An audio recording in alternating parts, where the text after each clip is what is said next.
This is a stimulus check update and daily news report. Got some big breaking news. The House has passed the voting rights legislation bill, and it's supposed to be sent to the Senate, although it may not be the case because Kirsten Sinema made a passionate speech saying how she will not support the voting rights.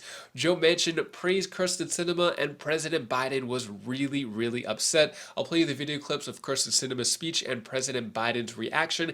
After that, President Biden actually invited Manchin and Sinema to the White House to talk more about it. I'll give you details on that whole debacle. Supreme Court has blocked the vaccine mandate for employers, but also let one pass.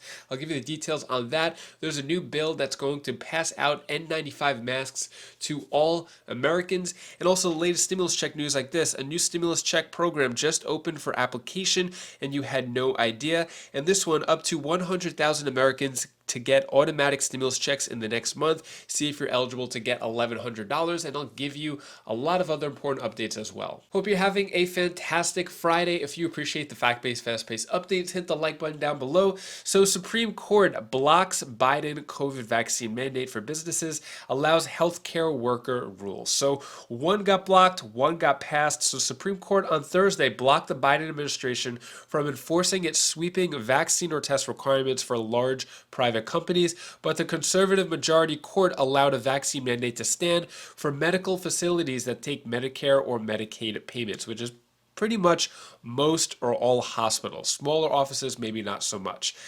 So that is a pretty big deal. Here is a video clip explaining more about that. Kelly, a decision just handed down from the Supreme Court blocks the White House's federal vaccine or test mandate for employers with more than 100 workers. In the decision, the Supreme Court writes this is no ordinary use of federal power. The majority saying it is instead a significant encroachment into the lives and health of a vast number of employees. Now, the case was heard just last Friday in an emergency session after several religious groups had asked the Supreme Court to hear the case after an appeals court had ruled that the mandate could go forward. Certainly, it is a significant blow for the Biden administration, which had argued this mandate would help the United States get beyond the pandemic and increase vaccination rates among those holdouts who have yet to be vaccinated or yet to be vaccinated fully. The mandate was set to go into effect February 9th, but it will not go forward. Kelly, the Supreme Court did allow the administration's vaccine mandate for healthcare workers to proceed. So where do you stand on the vaccine mandate? Are you for a vaccine mandate, or against a vaccine mandate? Let me know down in the comments below. So after the Supreme Court ruling, Biden calls on employers to mandate vaccines despite Supreme Court ruling, basically saying, hey, although this didn't go through the Supreme Court, employers should still do this anyway. So still wanting to have the vaccine mandate, even though it's not really a mandate. Sanders and 50 Democrats unveiled bill to send N95 masks to all Americans.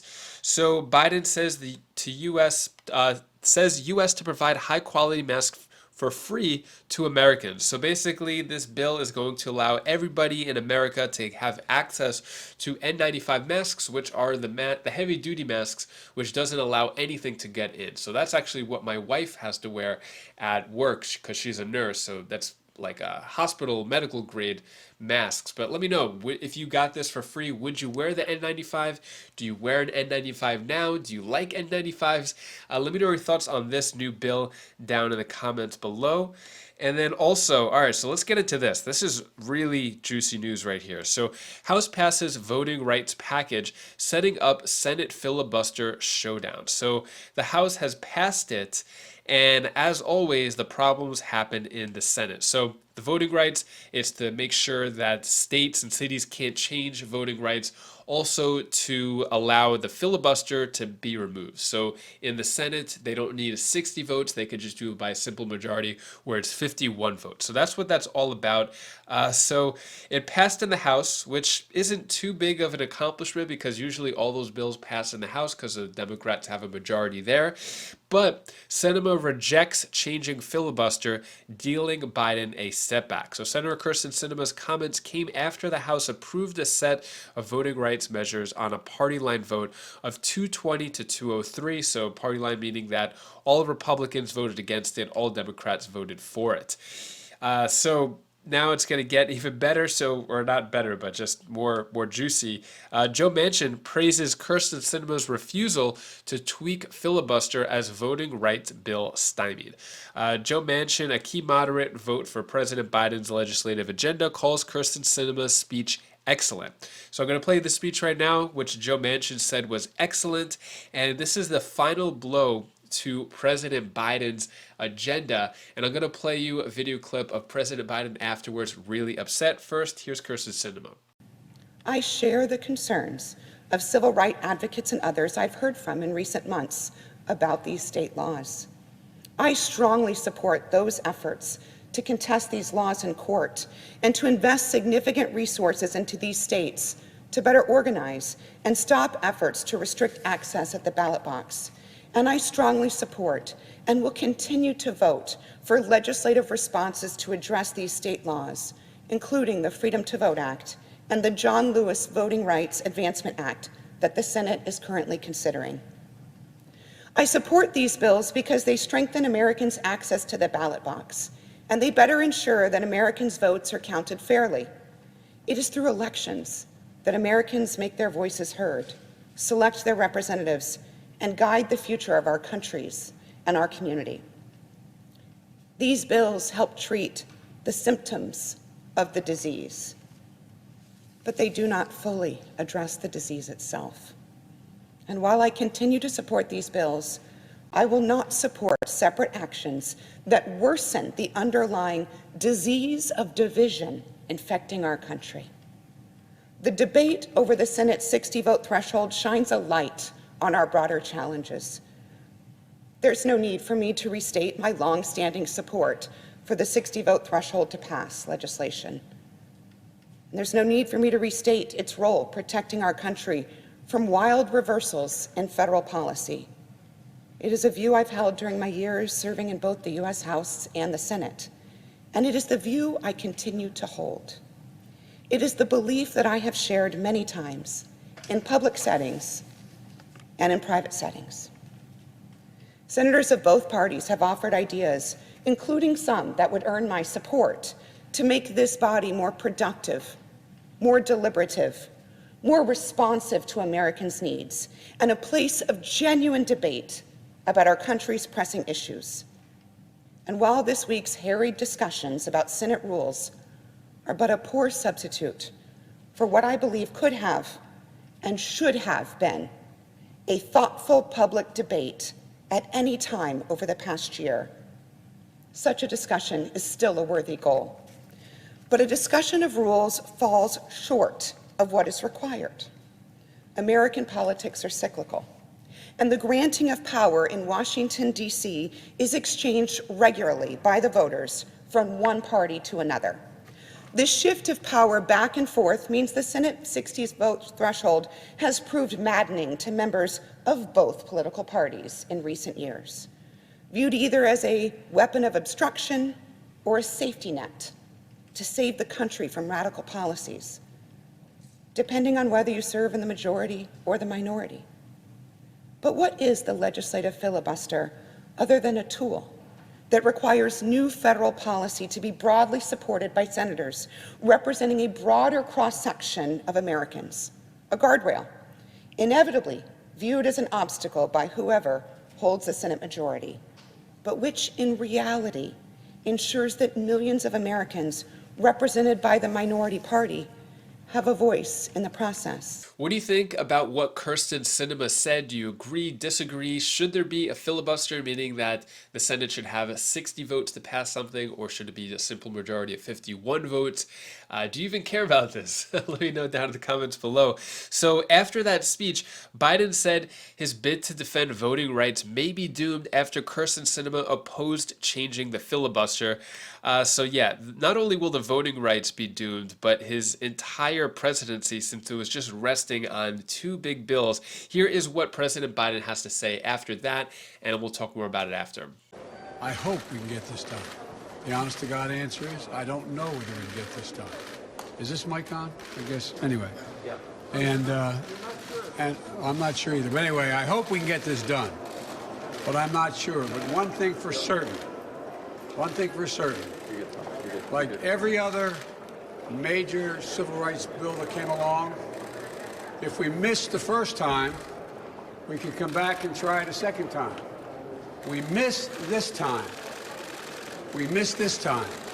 And the state legislative bodies continue to change the law, not as to who can vote, but who gets to count the vote. Count the vote. Count the vote. It's about election subversion, not just whether or not people get to vote. Who counts the vote? That's what this is about. That's what makes this so different than anything else we've ever done. I don't know that we can get it done, but I know one thing. As long as I have a breath in me, as long as I'm in the White House, as long as I'm engaged at all, I'm going to be fighting to change the way these legislatures have moved. Thank you.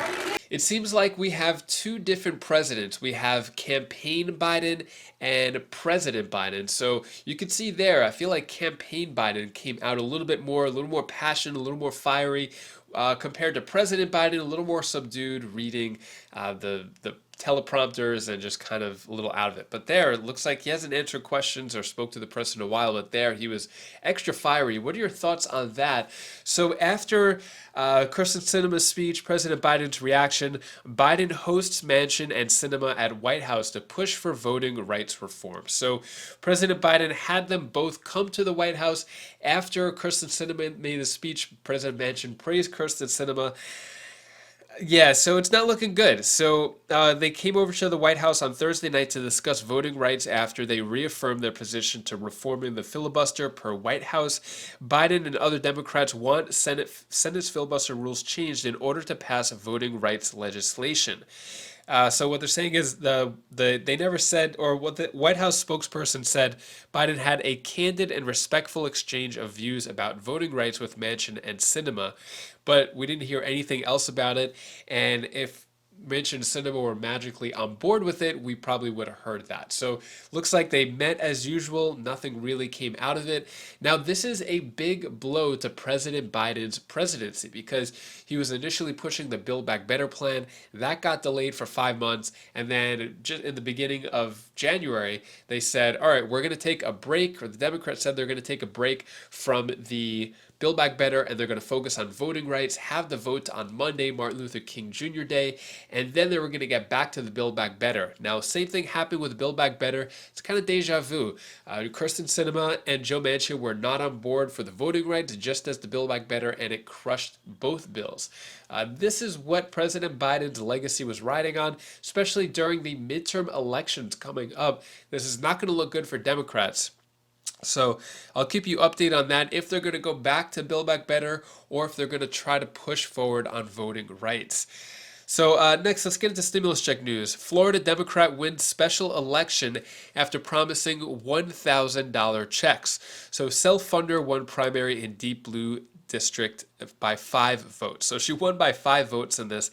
And basically what she said, her name is Sheila Sherfilis McCormick. I think I pronounced that right. So, all right. So she had a self-campaign that promised universal basic income from the government of $1,000 a month to people making $75,000 or less. Didn't say how many people would get that $1,000 per month who are making $75,000 or less. But that is a bold promise, and it looks like she won. Now she has to deliver on that promise for this district in Florida. Next, up to 100,000 Americans get automatic stimulus checks in the next month. See if you're eligible to get $1,100. So this is talking about the Golden State stimulus checks, which the last round just went out 2 days ago.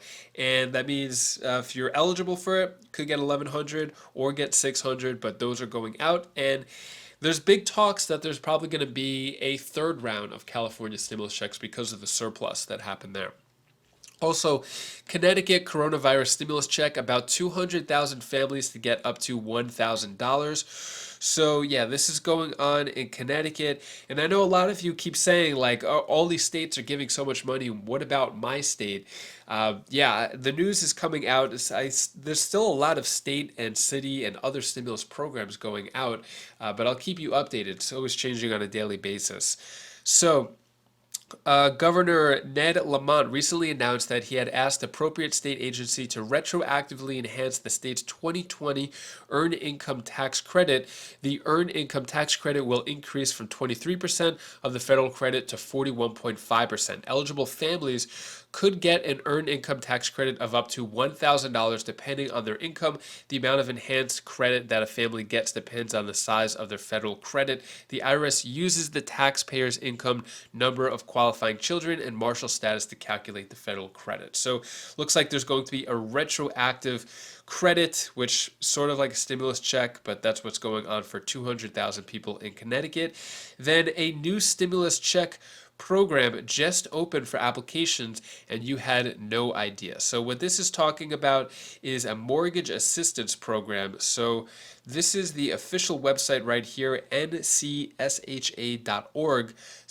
assistance fund HAF program. So the HAF program will be run at the state level. States are working diligently with Treasury to finalize and launch their HAF program. So some states already have the funds and they're doing it. So if we look at this map here, if it's grayish color, that means information's coming soon. Pink means that the pilot program is running. Green means that preliminary information is available, like if they're going to do it and when. And the blue is program accepting applications statewide. So you can see your state here. If you own a house, this is going to help you because then you can get mortgage assistance for that. It is a state-by-state basis. So take a look at that and follow up if you want to get some help with your mortgage. And that is all the stimulus news that I have for you today to hopefully brighten your day a bit. Here's my daughter Bella's tip of the day. Hi guys, this is Belle. This is the tip of the day. I want to tell you that something that you should really do. Like if you make a mistake, learn by experience and make mistakes. And I see you in the next video. Hi guys. Monster ice bleeding. Don't say that. Hi guys. I wish them breathe and free. I could. Bye. Thank you so much for watching. Appreciate your support. So my wife is off today and we're probably going to take the kids to the playground in a little bit. The weather's sort of warmed up a bit, but yeah, we want to get the kids outside, get some fresh air, play a little bit. So yeah, that's the plan for today. Hopefully you're having a great Friday and a great weekend as well. If you want to check out my latest Wise Buys video, little pot where you could grow some sunflower seeds, you could click this video up here and I'll see you in the next video. Take care, be safe. Thank you for watching.